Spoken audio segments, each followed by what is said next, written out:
Iran যুদ্ধের আবার এক নতুন বাঁক। 18 এপ্রিল দিনের বেলায় আজ নতুন করে ইরান জানিয়েছে তারা স্ট্রেট অফ হরমুজকে সম্পূর্ণরূপে বন্ধ করে দিল। আমেরিকার সঙ্গে ইরানের পাকিস্তানে যে দ্বিতীয় দফার শান্তি বৈঠক হওয়ার কথা ছিল, সেই বৈঠক আপাতত কোনোভাবেই হচ্ছে না বলেই ইরান সূত্রে জানানো হয়েছে। ডোনাল্ড ট্রাম্প গতকাল থেকে যেভাবে নিজেদের অবস্থানকে পাল্টে একাধিক একদিনে 8টি টুইট করেছে, যে টুইটের একটি লক্ষ্য ছিল আমেরিকা যুক্তরাষ্ট্র ইরানের সঙ্গে যুদ্ধে বিজয়ী হয়েছে, সুতরাং ইরানকে তার চূড়ান্ত মাসুল দিতে হবে। ইরানে মার্কিন সৈন্য ঢুকে সেখানকার ইউরেনিয়াম ডাস্ট সংগ্রহ করবে। হরমুজ প্রণালীকে আন্তর্জাতিক জাহাজ চলাচলের জন্য উন্মুক্ত করে দিচ্ছে আমেরিকা যুক্তরাষ্ট্র, ইত্যাদি ইত্যাদি একাধিক দাবি করেছিল ডোনাল্ড ট্রাম্প। এবং ইরানের সঙ্গে শান্তি বৈঠকের লেবাননের যুদ্ধবিরতির কোনো রকম সম্পর্ক নেই এ কথাও জানিয়েছিল ডোনাল্ড ট্রাম্প তার সেই টুইটে। ফলে ইরান ডোনাল্ড ট্রাম্পের এই অবস্থানের জন্য যার পরনায় ক্ষিপ্ত। আমেরিকা যুক্তরাষ্ট্রের এই সীমাহীন অধ্যত্ব, দ্বিচারিতা এবং কপটতাকে ইরানের পক্ষে মেনে নেওয়া হচ্ছে না। Enough is enough. আব্বাস আরাগচিদের পক্ষ থেকে সোজা জানিয়ে দেওয়া হয়েছে ডোনাল্ড ট্রাম্পের ওই হুমকিতে ইরান ভয় পায় না। তারা আমেরিকার দেয়া চাপের কাছে কোনোভাবেই নতি স্বীকার করবে না। সুতরাং এই মুহূর্তে স্ট্রেইট কাট ইরান জানিয়েছে হরমুজ প্রণালীকে তারা বন্ধ করে দিল এবং আমেরিকার সঙ্গে তারা কোনো রকম আলোচনায় যাবে না, সে কথাও জানিয়ে দিয়েছে। গতকাল ইরানের পক্ষে স্ট্রেট অফ হরমুজ খুলে দেওয়ার ঘোষণা করা হয়েছিল, কারণ আমেরিকা যুক্তরাষ্ট্র সম্মত হয়েছিল তার নৌ অবরোধ তুলে নিতে। ফলে ইরানও জানিয়েছিল যে তারা দ্বিপাক্ষিক আলোচনার মধ্যে আমেরিকার সঙ্গে ইরানের যে সংঘাত চলছিল সেই সংঘাতের আনুষ্ঠানিক ইতি টানতে। ফলে তাদের পক্ষেও সদর্থক একটা ইঙ্গিত দেওয়া হয়েছিল যে হরমুজ প্রণালী আন্তর্জাতিক জাহাজ চলাচলের জন্য খুলে দেওয়া হলো। আর তাতে আশা করা গিয়েছিল যেভাবে পাকিস্তানের পক্ষ থেকে ইরান এবং আমেরিকাকে একটি আলোচনার টেবিলে বসানোর এক সর্বাত্মক চেষ্টা হচ্ছিল। এই ক্ষেত্রে পাকিস্তানের ফিল্ড মার্শাল আসিম মুনির এবং প্রধানমন্ত্রী শেহবাজ শরীফ তারা আরব দেশের সমস্ত রাষ্ট্রের সঙ্গে দফায় দফায় আলোচনা করেছে এবং আসিম মুনির খোদ আমেরিকা যুক্তরাষ্ট্রে পৌঁছেছিলেন ডোনাল্ড ট্রাম্পের সঙ্গে সাক্ষাৎ করবার জন্য। এই ক্ষেত্রে একটা সম্ভাবনা তৈরি হয়েছিল আগামী সোমবার খোদ ডোনাল্ড ট্রাম্প সশরীরে ইসলামাবাদে উপস্থিত থেকে ইরানের সঙ্গে আলোচনা করবেন, সেই গুঞ্জনই শোনা গিয়েছিল। কিন্তু গতকাল ডোনাল্ড ট্রাম্প যখন একটার পর একটা টুইট বোমা ছাড়তে থাকেন, তাতেই সমস্ত সমীকরণ বদলে যায়। ডোনাল্ড ট্রাম্প ভাবে ভাবে এমন প্রমাণ করার চেষ্টা করেন যে আমেরিকা যুক্তরাষ্ট্র ইরানকে যুদ্ধে সম্পূর্ণরূপে পরাস্ত করেছে। ইরান যেহেতু পরাজিত হয়েছে, সুতরাং আমেরিকার চাপিয়ে দেওয়া যে কোনো শর্তে আমেরিকার সঙ্গে শান্তি চুক্তি করার জন্য মরিয়া হয়ে উঠেছে ইরান, এই মনোভাব প্রকাশ করেছিল ডোনাল্ড ট্রাম্প। তাতে ইরানের কর্তৃপক্ষ তথা ইরানের সাধারণ মানুষ মারাত্মকভাবে আহত হয়েছে। তাই গতকাল থেকে ইরানের প্রধান সারির নেতৃত্ব দফায় দফায় আলোচনা করে এবং আজ দুপুরের পরেই স্পষ্ট জানানো হয় ইরানের অবস্থান। তারা নতুন করে আবারও হরমুজ প্রণালীকে সম্পূর্ণরূপে বন্ধ করে দিয়ে আমেরিকাকে চ্যালেঞ্জ ছুড়ে দিয়েছে। এই মুহূর্তে পশ্চিমী দুনিয়ার প্রায় সমস্ত খবরের কাগজের হেডলাইন হয়েছে ইরানের এই নতুন অবস্থান। বিবিসি কাগজ লিখেছে Iran closes strait of Hormuz again over continued US blockade of its ports, state media says. ইরানের সংবাদপত্র জানিয়েছে আমেরিকা যেহেতু তাদের ইরানের বিরুদ্ধে যে নৌ অবরোধ চালাচ্ছিল সেই অবরোধ যেহেতু প্রত্যাহার করছে না, সুতরাং ইরানও স্ট্রেট অফ হরমুজের অবরোধ তুলবে না। স্ট্রেট অফ হরমুজকে এই মুহূর্তে সম্পূর্ণরূপে বন্ধ করে দিয়েছে ইরান।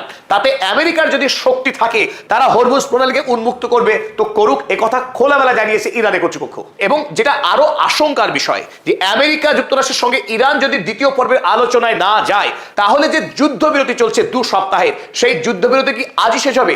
সম্ভাবনা উড়িয়ে দেওয়া যাচ্ছে না। আমেরিকার সঙ্গে ইরানের আবারও যুদ্ধ বেঁধে দিতে পারে যে কোনো সময়ে। আমেরিকার যে গগনচুম্বী অহমিকা যে সে পৃথিবীর সবচেয়ে শক্তিশালী রাষ্ট্র, সেই অহংকার থেকে যদি সরে না আসে, ইরানের সঙ্গে কোনোভাবেই চুক্তি সম্ভব নয়। কারণ এই যুদ্ধে ইরান আমেরিকার সঙ্গে চোখে চোখ রেখে লড়াই করেছে, 1 ইঞ্চি মাটিও ছাড়েনি। ইরানের কিছু প্রথম সারির নেতৃত্বের মৃত্যু হয়েছে, কথা যেমন সত্য, তেমনি এই যুদ্ধে, এই মহাযুদ্ধে আমেরিকার ভয়াবহ ক্ষয়ক্ষতি হয়েছে। তাদের বিপুল পরিমাণ সামরিক ক্ষয়ক্ষতি হয়েছে, যা অতীতে কোনো দিনও হয়নি। তাই গোটা পৃথিবী এই মুহূর্তে ইরানকে পৃথিবীর 4র্থ মহাশক্তি হিসেবে মেনে নিয়েছে। আমেরিকা যুক্তরাষ্ট্রের ক্যালিফোর্নিয়া বিশ্ববিদ্যালয়ের বিশিষ্ট যুদ্ধ বিশেষজ্ঞ অধ্যাপক রবার্ট পেপ তিনিও ইরানকে সম্বোধন করেছেন গ্লোবাল 4th সুপার পাওয়ার বলে। আমেরিকা, চীন এবং রাশিয়া ঠিক যতখানি শক্তিশালী, ইরান কিন্তু সেই গোত্রীয় শক্তিশালী রাষ্ট্র হয়ে উঠেছে। সুতরাং ইরানের পক্ষে আমেরিকার এই তাচ্ছিল্য, দ্বিচারিতা, প্রতিদিন ভিন্ন ভিন্ন অবস্থান গ্রহণ করা মেনে নেওয়া অসম্ভব। তাই ইরান আজ জানিয়ে দিয়েছে Iran has not agreed two second round of negotiations. তাই ডোনাল্ড ট্রাম্পের বেলুন এবার পাংচার হয়ে গেছে। তিনি ইসলামাবাদে এসে ইরানের সঙ্গে শান্তি চুক্তি করে গোটা পৃথিবীর শান্তির দূত হবার যে ভাবনা তিনি ভেবেছিলেন, সেই ভাবনায় আপাতত বালি ঢেলে দিয়েছে Iran. Iran has not agreed two second round of negotiations. দ্বিতীয় পর্বের আলোচনায় বসতে ইরান অস্বীকার করে দিয়েছে। ইরানের কর্তৃপক্ষের পক্ষে আগেই জানানো হয়েছিল যে ডোনাল্ড ট্রাম্পকে ইরান বিশ্বাস করে না। তিনি একজন সম্পূর্ণ মানসিক রোগী, অসুস্থ ব্যক্তি। তার পক্ষে কূটনৈতিক সম্পর্ক রক্ষা এবং শান্তি চুক্তি করা অসম্ভব, কারণ তিনি অহমিকার অসুখে ভুগছেন, তিনি অসুস্থ। অপরদিকে ইরানের সঙ্গে যুদ্ধের মৌকাকে কাজে লাগিয়ে তিনি দেশের অভ্যন্তরে ইনসাইডার ট্রেডিং করছেন, বিপুল পরিমাণে তেলের ব্যবসা করে মুনাফা লুট করছেন। ফলে তার এটি ব্যক্তিগত লাভের জন্যই আমেরিকা যুক্তরাষ্ট্রের রাষ্ট্রপতির পদকে তিনি কাজে লাগাচ্ছেন। তাই একজন অসৎ পিডোফাইল, মেগালোম্যানিয়াক, সাইকোপ্যাথ এবং প্যাথোলজিক্যাল লায়ার, মিথ্যা কথা বলা যার প্যাথোলজি, যার শারীরিক অসুস্থতা, সেই ডোনাল্ড ট্রাম্পকে কোনোভাবেই ইরান বিশ্বাস করে না। তার এই ব্যক্তিত্বের অসুস্থতার কারণেই ইরানের সঙ্গে আলোচনা যে কোনো সময় ভেস্তে যেতে পারে বলে ইরান আগেই সতর্ক করে রেখেছিল, এবং হলো ঠিক তাই। এবং আজ অর্থাৎ 18ই এপ্রিল ইরানের সামরিক মুখপাত্র ইব্রাহিম জলফাঘারি তিনি সাংবাদিক সম্মেলন করে জানিয়ে দিয়েছেন যে স্ট্রেট অফ হরমুজকে পুনরায় বন্ধ করা হলো, যতদিন না পর্যন্ত আমেরিকা যুক্তরাষ্ট্র ইরানের বন্দরগুলোকে উন্মুক্ত করে দিচ্ছে এবং ওমান উপসাগরে তার যে নৌ অবরোধ, সেই অবরোধকে তুলছে, ততদিন স্ট্রেট অফ হরমুজ বন্ধ থাকবে। ডোনাল্ড ট্রাম্প কি কি দাবি করেছিল সেটা কিন্তু জেনে নেওয়া খুব দরকার।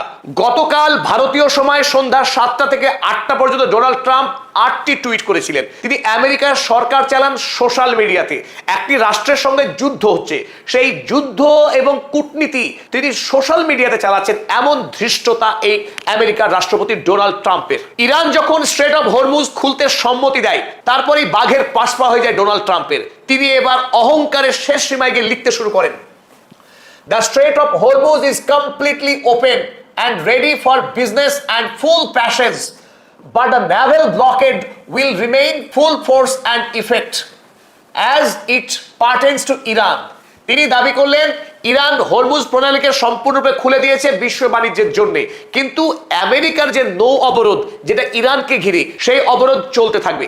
এটা কি করে হয়? যখন আগেই ইরানের সঙ্গে দফায় দফায় আলোচনা হয়েছে দুটি শর্ত নিয়ে, আমেরিকা তার নৌ অবরোধ তুলবে এবং লেবাননে যুদ্ধবিরতি হবে, এই দুটি শর্তে ইরান হরমুজ প্রণালী খুলে দিয়েছিল। আর যেই ইরান হরমুজ প্রণালী খুলে দিয়েছে, ডোনাল্ড ট্রাম্প ডিগবাজি মেরে তিনি পুরনো অবস্থায় চলে গেছেন। এক, নৌ অবরোধ তিনি তুলবেন না। দ্বিতীয়ত, লেবাননের যুদ্ধবিরতির সঙ্গে ইরানের যুদ্ধবিরতির কোনো সম্পর্ক নেই, তিনি জানালেন। শুধু এখানেই থেমে না থেকে তিনি আরো এক ধাপ এগিয়ে তিনি বললেন, the USA will get all nuclear dust created by our great B2 bombers. তিনি বললেন আমেরিকার সেই বিখ্যাত B2 বোমারু বিমান আকাশ থেকে শক্তিশালী বোমা ফেলে মাটির 50 থেকে 60 ফুট গভীরে গিয়ে যে ব্যাপক ধামাকা চালিয়েছিল ইস্পাহানে, সেই ইস্পাহানে যেখানে ইরান তাদের এনরিচড ইউরেনিয়াম সংরক্ষিত রেখেছিল, যে সমৃদ্ধ ইউরেনিয়াম দিয়ে ইরান বোমা বানাবার কথা ভেবেছিল, সেই ইউরেনিয়ামকে বিস্ফোরণ করে দিয়েছে আমেরিকার B2 বোমারু বিমান। ফলে ইরানের কাছে যে পাউডারগুলো রয়েছে, এনরিচড ইউরেনিয়াম বিস্ফোরণের পর পাউডার হয়ে গেছে, সেই পাউডার পর্যন্ত ইরান তার কাছে রাখতে পারবে না। আমেরিকা যুক্তরাষ্ট্র যাবে এবং সেই পাউডার কুড়িয়ে নিয়ে আসবে আমেরিকায়। এটাই তিনি হুমকি দিয়ে ঘোষণা করলেন গতকাল। এবং তিনি লিখলেন, no money will exchange hands and in any forwardship. এমনকি এই জন্যে ইরানকে কোনো রূপ ক্ষতিপূরণ দেবে না, কোনো টাকা দেবে না আমেরিকা, কারণ America is the biggest power of the world. America পৃথিবীর সর্বশক্তিশালী রাষ্ট্র, সে যা চাই তাই হয়। আমেরিকার বিরুদ্ধে কথা বলার কারো সাহস নেই, স্পর্ধা নেই। তাই ডোনাল্ড ট্রাম্প মহাশক্তিশালী মানুষ পৃথিবীর, তার ইচ্ছাতেই বিশ্ব চলবে। তিনি জানিয়ে দিলেন ইরানকে মেনে নিতে হবে। কদিন আগে ইস্পাহানে 170-এর কাছাকাছি ফাইটার জেট পাঠিয়েছিলেন ইস্পাহানে অভিযান চালিয়ে সেই এনরিচড ইউরেনিয়াম চুরি করবেন বলে। তখন ইরানের সৈন্যবাহিনী IRGCর পক্ষে এমন প্রত্যাঘাত করা হয়েছিল যে ডোনাল্ড ট্রাম্পের বাহিনী কোনো ক্রমে প্রাণে বেঁচে ফিরেছে। আর সেই যাত্রাতে 7 থেকে 8টি মতো ফাইটার জেট ধ্বংস হয়েছিল বেশ কয়েকটি হেলিকপ্টার। আর তিনি এখন এমন ভান করছেন যে যুদ্ধে জয়ী হয়েছেন এবং ইরানকে ওই ডাস্ট দিতে হবে, যে পুরোটাই মিথ্যা গল্প। আর যেমন ভাবে গুরু যায় তেমনি তার চাকর। ডোনাল্ড ট্রাম্পের এই আওয়াজের পর ইসরায়েলের খবরের কাগজ দ্য জেরুজালেম পোস্ট তারা এবার লিখছে, Trump says Iran agreed to stop funding Hamas, Hezbollah and will hand over uranium. ইসরায়েলও ঘোষণা করে দেয় যে ইরান রাজি হয়েছে তারা হিজবুল্লাহ হামাসকে কোনো রকম অর্থনৈতিক সাহায্য আর করবে না এবং তাদের হাতে যে সমৃদ্ধ ইউরেনিয়াম রয়েছে সেই ইউরেনিয়ামও আমেরিকার হাতে তুলে দেবে। এটা সম্পূর্ণ অবাস্তব কথা, কারণ ইরানের সঙ্গে আমেরিকার ডোনাল্ড ট্রাম্পের এহেন কোনো কথাই হয়নি, আলোচনাই হয়নি, সম্পূর্ণ কল্পনাপ্রসূত ভিত্তিহীন মিথ্যা কথা বলেছেন ডোনাল্ড ট্রাম্প। কোনো কথা তিনি বলতে বাকি রাখেননি। কালকে ওই 8টা টুইটে তিনি এও জানালেন, Iran with the help of the USA, Iran আমেরিকার সাহায্য নিয়ে কি করবে, has removed or is removing, ইতিমধ্যে সরিয়ে নিয়েছে এবং সরাচ্ছে অল সি মাইন্স, হরমুজে পাতা সমস্ত নৌ যে মাইন, সেই মাইনগুলো সাফ করছে ইরান। একজন মিথ্যুক কত দূর যেতে পারে তাই ডোনাল্ড ট্রাম্পকে দেখলে কিঞ্চিত আন্দাজ করা যেতে পারে। এতগুলি মিথ্যা টুইট করবার পর ইরানের পক্ষে কোনোভাবেই এই দানবের সঙ্গে আলোচনার টেবিলে বসতে যাওয়া ধৃষ্টতা হবে বলে মনে করা হয়েছে। সুতরাং আমেরিকার সঙ্গে লড়াই করতে গিয়ে ইরানের যদি বিপদও হয়, সেই বিপদ মেনে নিতে প্রস্তুত ইরান। তাই এনাফ ইজ এনাফ বলে ইরান আজ জানিয়ে দিয়েছে এই উন্মাদের সঙ্গে আলোচনা নয়, এই উন্মাদের সঙ্গে কোন রকম সেটেলমেন্ট বা নেগোসিয়েশনে যাওয়া যাবে না। স্বাভাবিকভাবেই আমেরিকার পরবর্তী অবস্থান কি হবে, ইরানের উপরে ক্রুদ্ধ হয়ে আমেরিকাকে নতুন করে আবারও ঝাঁপিয়ে পড়বে, ইসরায়েল আমেরিকা মিলিতভাবে ইরানের উপরে কি সামরিক অভিযান চালাবে, তা নিয়ে তৈরি হচ্ছে রীতিমতো জল্পনা। এবং আজ এই মুহূর্তে ডোনাল্ড ট্রাম্প নতুন করে আবারও টুইটের ঝাঁপি খোলেন কিনা সেদিকে আমরা চোখ রেখেছি। পরবর্তী ভিডিও নিয়ে আবার হাজির হচ্ছি। সকলকে অসংখ্য ধন্যবাদ পদাতিক চ্যানেল সাবস্ক্রাইব করবার জন্য এবং পদাতিক পরিবারকে ক্রমশ সম্প্রসারিত করার জন্য।